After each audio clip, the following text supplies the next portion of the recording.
Sir. రాహుల్కి పెద్దలతో hot line, జగన్కి హమీద్తో hot line. ఈ మాణిక్యం ఠాగూర్ తగులుకున్నారండి జగన్ గారిని.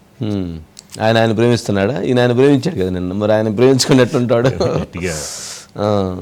బయట ఉందా? శిరీష్ ఉన్నాడా లైన్లో? బయట ఉంది సార్. బయట please. We are very clear. Babu and Modi are together, and Shah and Jagan are together, and Pawan are together. This is the clear thing. People of Andhra Pradesh knows that thing. And if Mr. Jagan is sincere that against vote chori, he has the guts to fight against Amit Shah and Modi, he should join the march of the PCC President Y.S. Sharmila Reddy ji on 18th evening in Vijayawada. ఎందుకు ఊరుకుంటారు? వాళ్ళంటే వాళ్ళు ఊరుకుంటారా? శిరీష్ గారు ఉన్నారు sir. Shirish, good evening అండి. Good evening.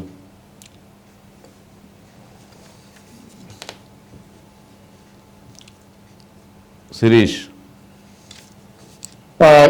ఈ రోజు నిన్న జగన్మోహన్ రెడ్డి చేసిన కామెంట్స్ ఏవైతే ఉన్నాయో, రాహుల్ గాంధీ, చంద్రబాబు నాయుడు, అదేవిధంగా రేవంత్ రెడ్డి ముగ్గురు మధ్య హాట్ లైన్ నడుస్తుందని చెప్పేసిన కామెంట్స్ ఏవి ఉన్నాయో దానికి ఆంధ్రప్రదేశ్ రాష్ట్ర కాంగ్రెస్ వ్యవహారాల ఇన్ఛార్జ్ మాణిక్యం ఠాగూర్ ఈ రోజు స్ట్రాంగ్ కౌంటర్ ఇచ్చారు. నిన్న కూడా ట్విట్టర్ వేదికగా ఆయన ఒక కౌంటర్ ఇవ్వడం కూడా జరిగింది. ఈ రోజు కూడా ఇచ్చారు. అసలు హాట్ లైన్ అనేది ఎవరెవరి మధ్య నడుస్తుందన్న విషయం రాష్ట్ర ప్రజలందరికీ కూడా తెలుసు. అమిత్ షా, మోడీలకు నీకు మధ్య హాట్ లైన్ అనేది కూడా నడుస్తుంది.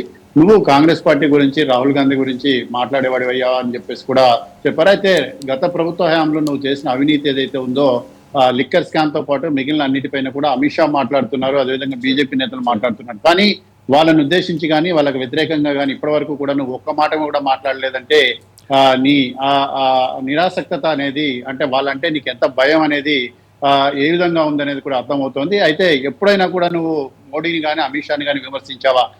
చివరిసారిగా నువ్వు ఎప్పుడు అమిత్ షాని, మోడీని విమర్శించావా అనేది ఒక్కసారి గుర్తు తెచ్చుకో. కేంద్ర ప్రభుత్వ విధానాలని, ముఖ్యంగా కేంద్రాన్ని విమర్శించే నైతిక హక్కు అనేది రాజశేఖర రెడ్డి కూతురుగా షర్మిలకు మాత్రమే ఉంది. షర్మిలకున్న ధైర్యం కానీ లేకపోతే సాహసం కానీ నీకు ఏమాత్రం కూడా లేవు. ఒక రకంగా నువ్వు వాళ్ళతో రాజీ పడి బతుకుతున్నావు అని చెప్పేసి కూడా జగన్మోహన్ రెడ్డిని ఉద్దేశించి మాణిక్యం ఠాగూర్ తీవ్ర కామెంట్స్ అనేవి కూడా చేయడం కూడా జరిగింది.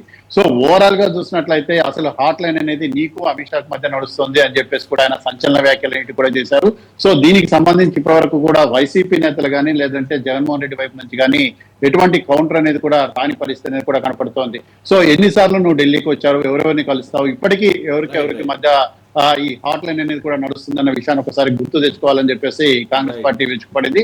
అయితే రాహుల్ గాంధీ ప్రజలతో నేరుగా హాట్ లైన్ కలిగి ఉంటే, పేద ప్రజలతో నేరుగా మాట్లాడుతుంటే, నువ్వు మాత్రం బీజేపీ నేతలతోటి నీ కేసును తప్పిపుచ్చుకోవడానికి హాట్ లైన్ నడిపిస్తున్నావు అని చెప్పేసి వ్యాఖ్యలు చేయడం జరిగింది. Okay, right Shirish, right, thank you. Next అండి.